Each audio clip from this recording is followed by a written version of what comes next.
Welcome to The Fault. We have two brothers breaking down their business mistakes. Hi everyone, I'm Jared, and today on The Fault, I will be talking about how I had to take a deep breath and stop over-engineering. And I'm Jay, and today I'll be analyzing my response to a problem I had in my business. See you there. See, this is why I was going to lead today, so we could have a little bit more brevity. Jared, yeah. So behind the scenes. Yes, I saw that confusion written all over your face, live edge. Most people actually, that's interesting you don't know this. This is how you feel all the time, except for right now, that are in a fly's eye. You ever seen a fly's eye? Yeah, you almost had that. Oh, I have. Hi, everybody, and welcome to The Fault. I am Jared, the CEO of Worldwide English Services, where we customize and deliver online English training to corporate and government clients. And I'm here with my brother, Jay. How are you doing, and what do you do? Not necessarily in that order. Hello, brother. I am, I am the owner of Bradfield Express Cabinets. I own and run it, and we're in the North Philadelphia area, and I sell cabinets. Yes. And how am I? I don't know if you asked that. I'm hungry and cold. That's a great start. Yeah. Well, it's finally warmed me up here, so I'm no longer cold. Although, compared to you, I was never cold. So it's thank you. We go back and forth. Yeah. Here's the thing. Yes. I need to tell you a story that just happened in my life, and it is going to upend the ready. very fabric of this podcast, because as longtime viewers of our podcast know, we get into the real meat of our everyday struggles.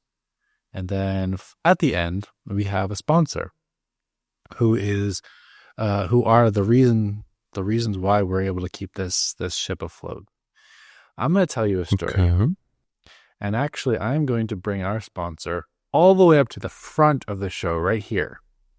And then we're going to get into the meat of the thing. So let me tell you a story. Here's what just happened in my life. I was cleaning up my living room. That's where I filmed this show. And I don't always keep it as clean as you all always see it. And I had left a little can of Miranda, which is this lemon-flavored soda that's one of my favorites, because back when I was here and everything was very bad in my life, and I had tons of debt and business was not going well, and I had depression, and there were lots of problems. I barely had enough money. I had the hotel breakfast in the morning, and then I would get a big meal in the evening, and then I would split it between half one day and half the next day to save money. My one treat was I would get a can of Miranda soda, and it was very cheap, like $2, $3, something like that, once every couple days, not even every day. And so I associate the taste now with back in those days when it was my one glimmer of light in the darkness. So I once in a while get them here. I try not to get them too often because things are more or less fine. So I want to keep that specialness going. So I had a can the other day, and I was just cleaning up my living room, and I went to throw away my can of Miranda. And I realized, there's a little bit left. I almost polished it off. I decided, no, I won't. I'll just dump it down the sink.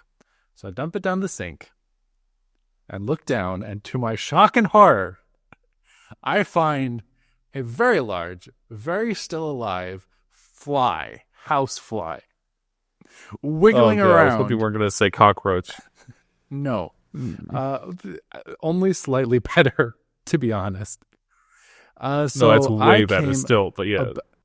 Okay, all right. Yeah, I guess. I came this close to, not 3 minutes before this podcast started, just throwing back a very large housefly that was sodden in a lemon lime soda. So, in the intervening moments before we got started, I placed a call because I saw the value of this product. Not often do you get dual purpose products. So what I am recommending for all of our sponsors, not only do you pick up a Miranda soda of your own, maybe two, one for the kids. You only drink 90%. You leave the last little bit. You leave it anywhere. But then you toss it. You don't drink it. And that will take care of all the housefly problems that you have. So today's sponsor is Miranda with their dual purpose technology that we're uncovering more and more of every day. You never know when you'll find a new purpose for their technology, and we're very happy to have them. So, Very nice. Yes. Thank you, Miranda Soda, or as we call them, the Miranda Flytrap. Exactly. That is nice. Exactly. I'm thankful that you have Miranda Soda. I've never heard of it before. Just looked it up. Looks gross.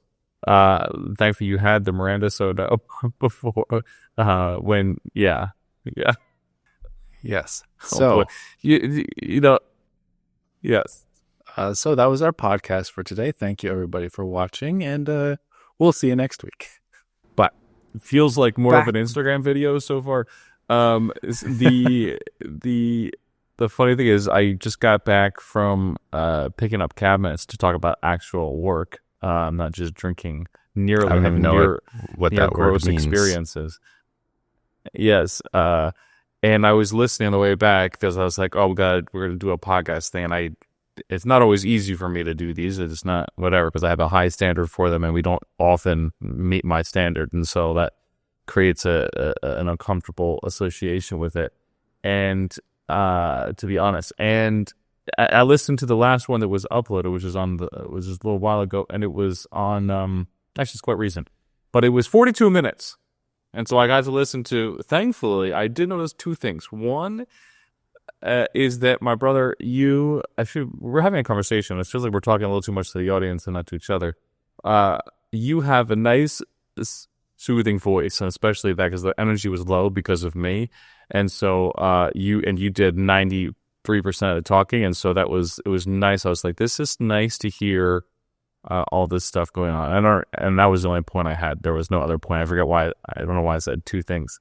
And so, yes. And then now we're here, and Jared starts off with a lengthy story. So, see, this is why I was going to lead today, so we could have a little bit more brevity. But Jared. Yeah. So behind the scenes, I kind of showed up and steamrolled all plans that we had for this episode because that story happened. I wanted to tell you, and I did not care for anything else in the universe, and that was going to happen. So that's fine. Back to business. Speaking of which, I've done a lot of talking. Let's head over to you. What has been on your mind this week? Money and getting more of it, and how to figure out how to get more clients. I've had a couple of more ideas. I'm trying to, as I have more ideas about marketing and things, just trying to work through my brain. Sometimes I have a normal progression of my ideas. I had a really good idea, two of them on the way back today, wrote them down, which is a good start.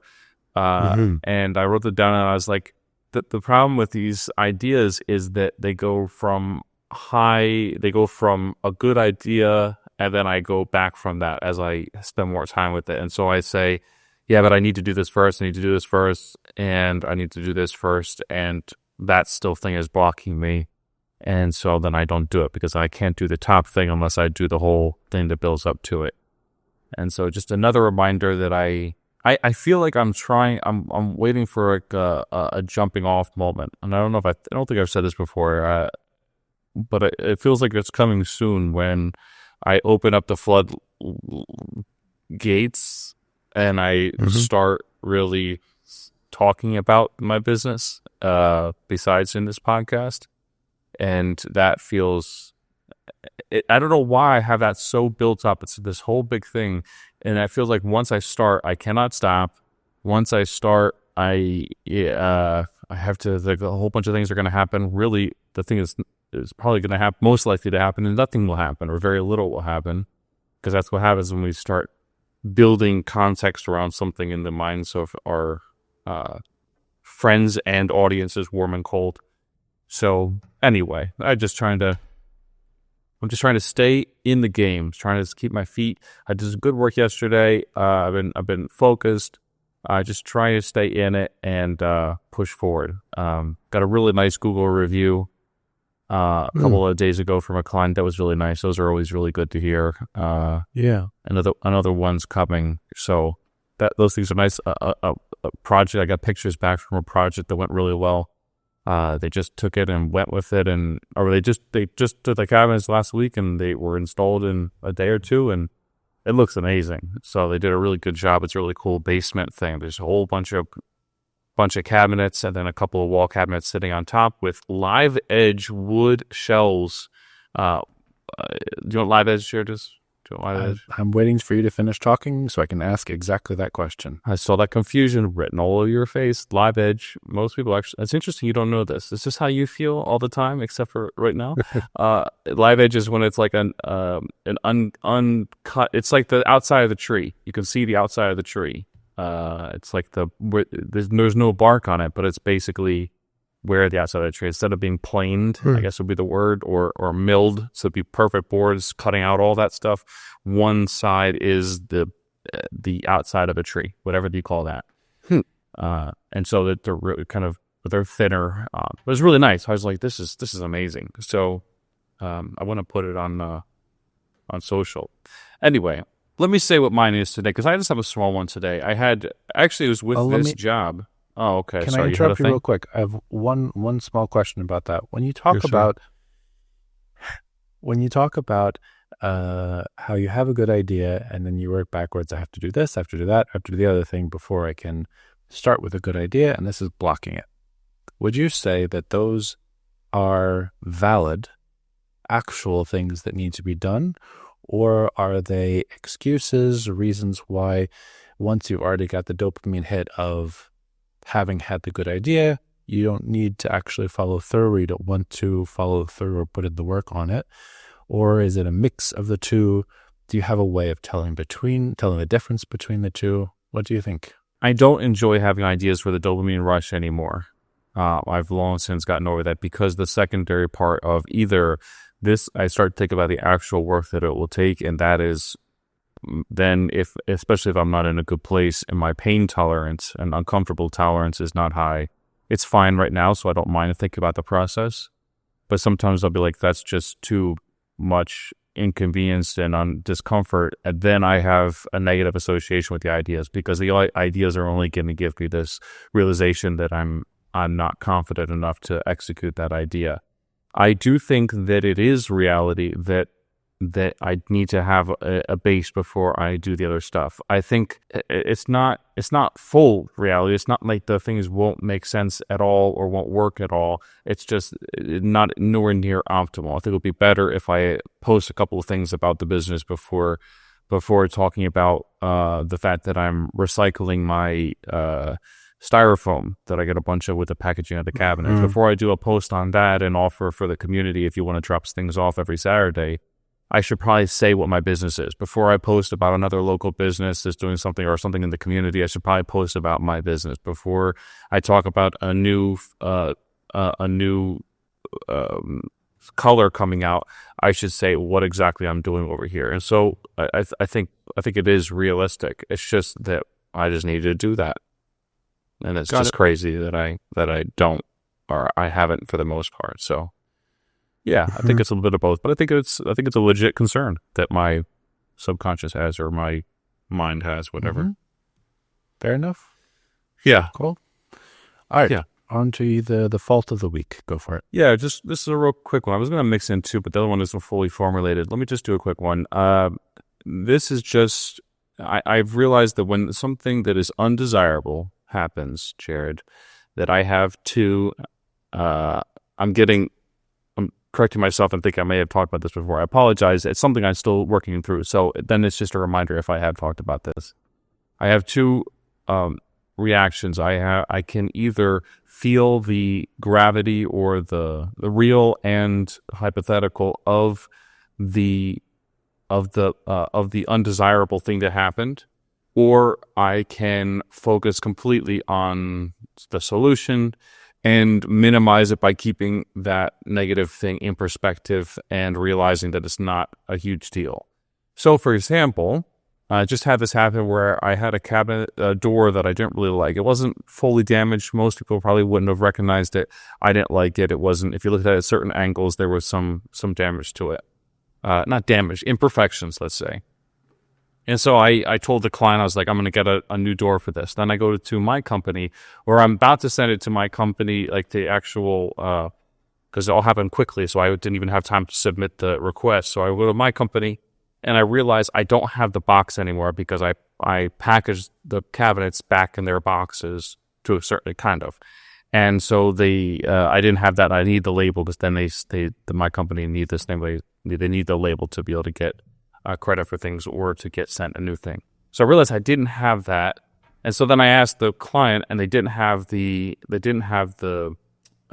boxes anymore. So then I'm sitting there just like, oh, this is so annoying. This shouldn't be the way it is. This is whatever. I should have done it. Why am I not being thorough enough to take a stinking picture of it? I took a picture of the imperfection. How could I know that this is the way it is? Why did I not take that? So I'm just getting upset. I'm like, now it's going to take longer. I'm feeling all of the negative energy that I'll get from the client, because I'm going to take longer getting it in, because now possibly what I might have to do is to buy another one of the same cabinets, take a picture of that box and do something.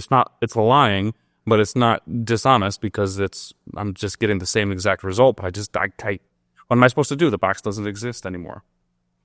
So not soon after that, something happens, and for whatever reason, it's not needed anymore. The new door is not needed anymore. And so I just felt all that go out, and then I was like, why? Then I could see the picture with the draining of that negative energy, because reality was it's fine, or it's like 99% fine. I'm pretty sure everything's fine.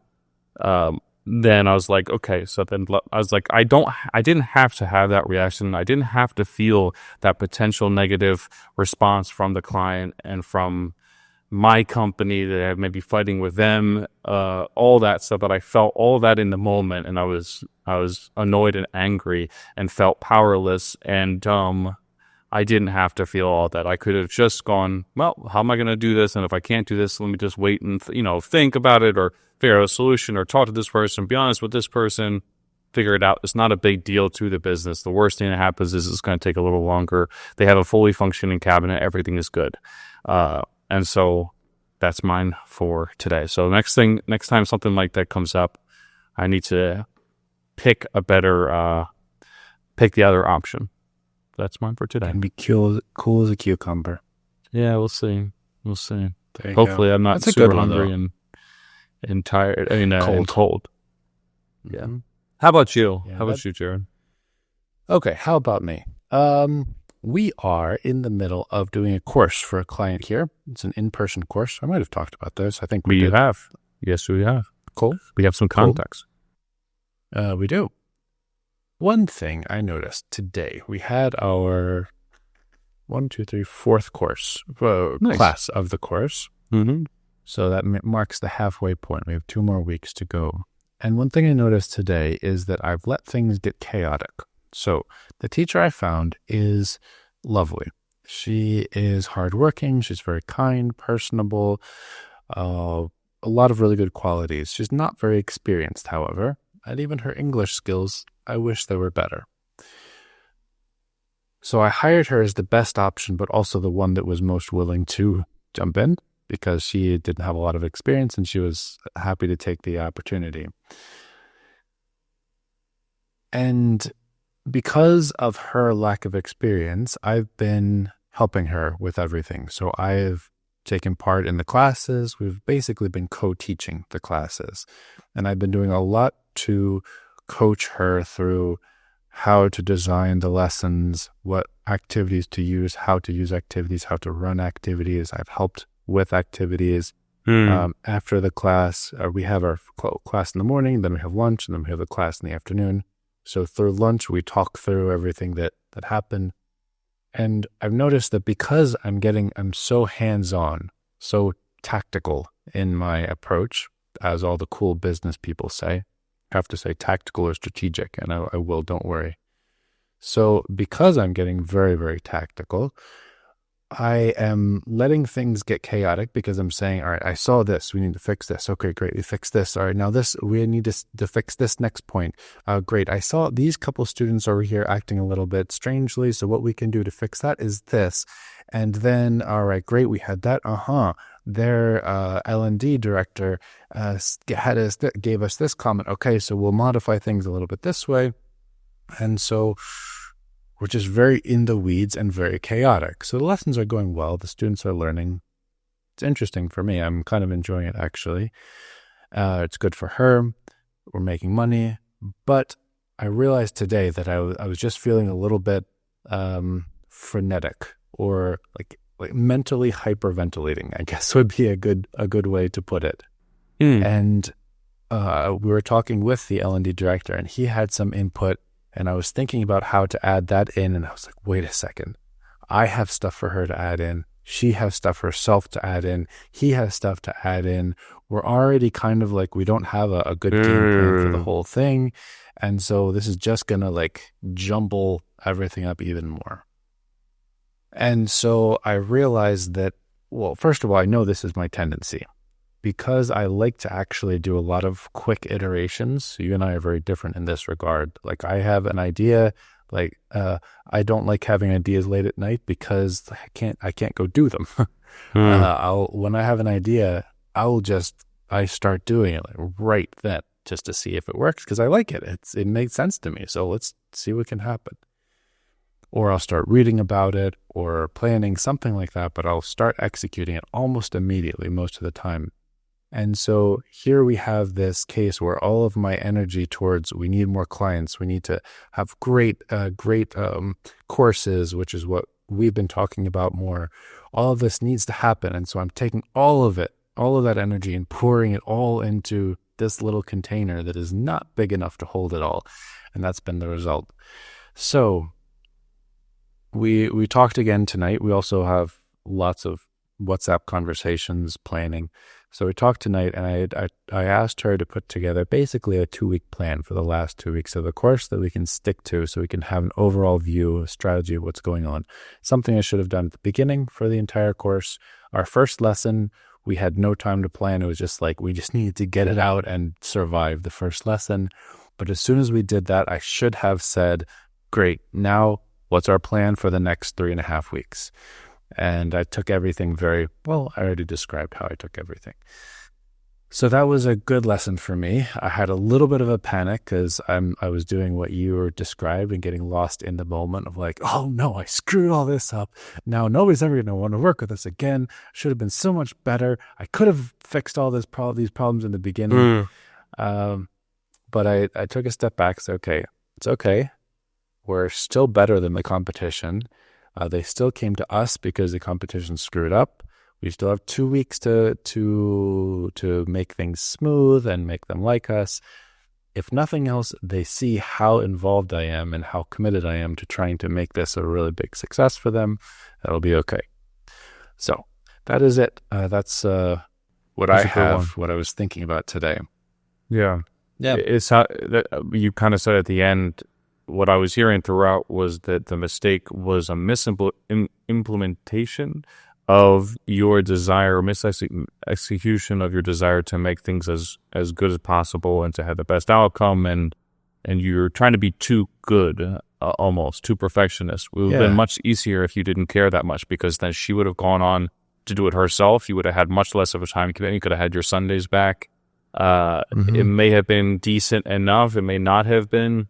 Sounds like it might not have been.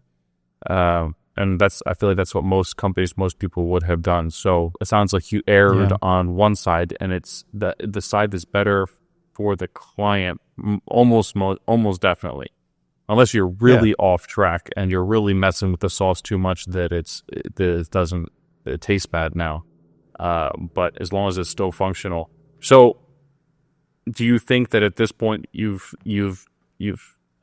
mess with it enough that it's going to be good enough for the rest? What she comes up with is going to be good for the rest, and you could be more hands off and be relaxed and be like, as long as we execute this plan, whatever other new information, ideas that I have, or the learning and development director or her has, we're good on that. Let's just execute the rest of this, and we're gonna be happy with that offer, that execution.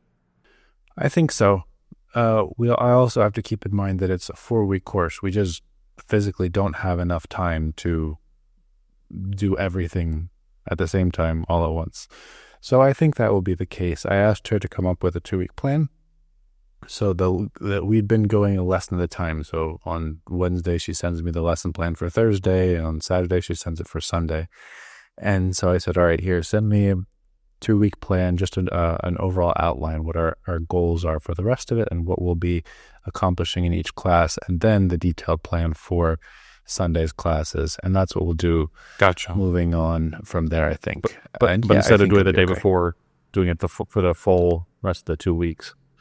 Not quite. So I want to have, I'm just going strategic. I'm thinking less about the tactical side. That's the big thing that I'm thinking here. So I want to have the 2-week course of the outline, just not filled in, but just the idea of what our objectives are, where our journey is taking us, and then step by step, then we can fill it in. You with her? Oh, she's doing it, and I'll give her feedback. Okay. But actually, I didn't even give her too much feedback for today's lessons. She did a good job. I like the exercises that she had. Nice. But yeah. So we'll hopefully get towards that point. I was also thinking it'd be a pretty cool opportunity for her, as long as, and you're a nice person, so I'm guessing you're not doing it. Maybe even if you are overboard, going a little overboard with the feedback and correction, it's still a pretty cool opportunity for her, if she is inexperienced, especially, or since she is, that she gets to study a little under fire in an intense environment, but also with somebody that cares about the client, cares about her, cares about the students, and knows a thing or two about teaching and communicating this stuff. So that's pretty cool for her. She's hopefully sounds like she's rising to the occasion if she's getting to a point already where she doesn't really need notes. Nice.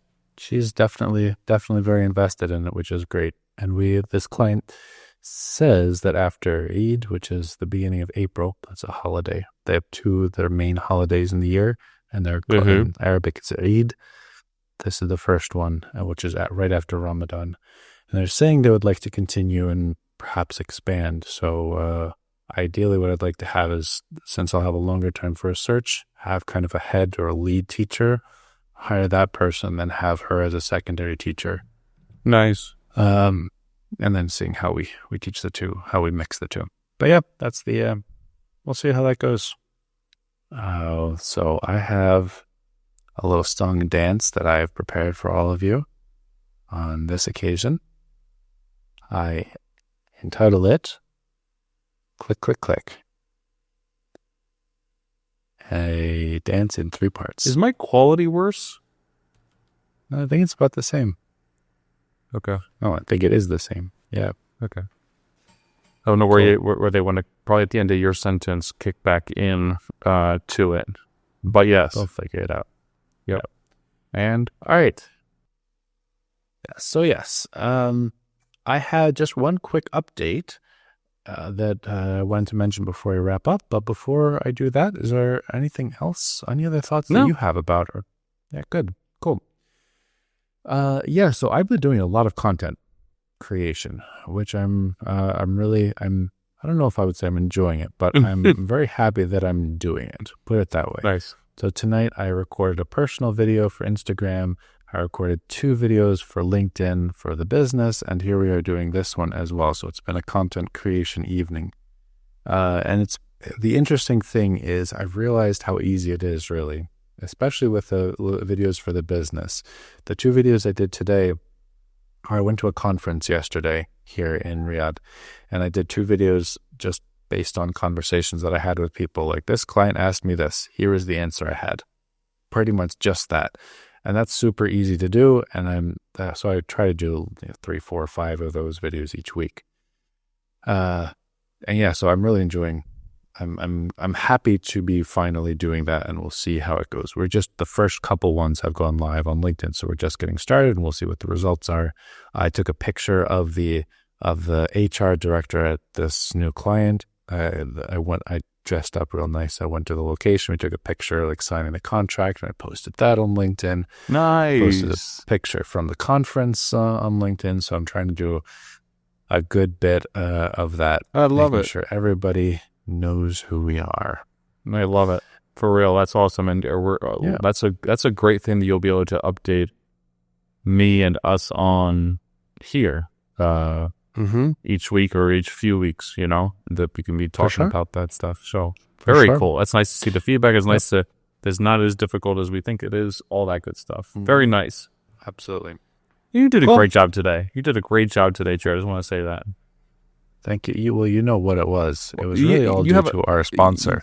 Yes, well, you have a different appreciation. You have a renewed appreciation for life and health after you avoided such a tragedy at the beginning. So that perspective really helps, as Gary Vee says. It's all about perspective. It is. You get that near-death experience, and then suddenly Yes. it's like, do you see all the colors in the room around me? Yeah, I never saw them before. I know. Reminds me of all the colors of that are in a fly's eye. You ever seen a fly's eye? Yeah, you almost had that. Oh, I have. Two. Recently. Anyway, there we go. All right. Well, everybody, thank you for watching. Jay, thank you for chatting with me, and we will see you all next week. Have a good one.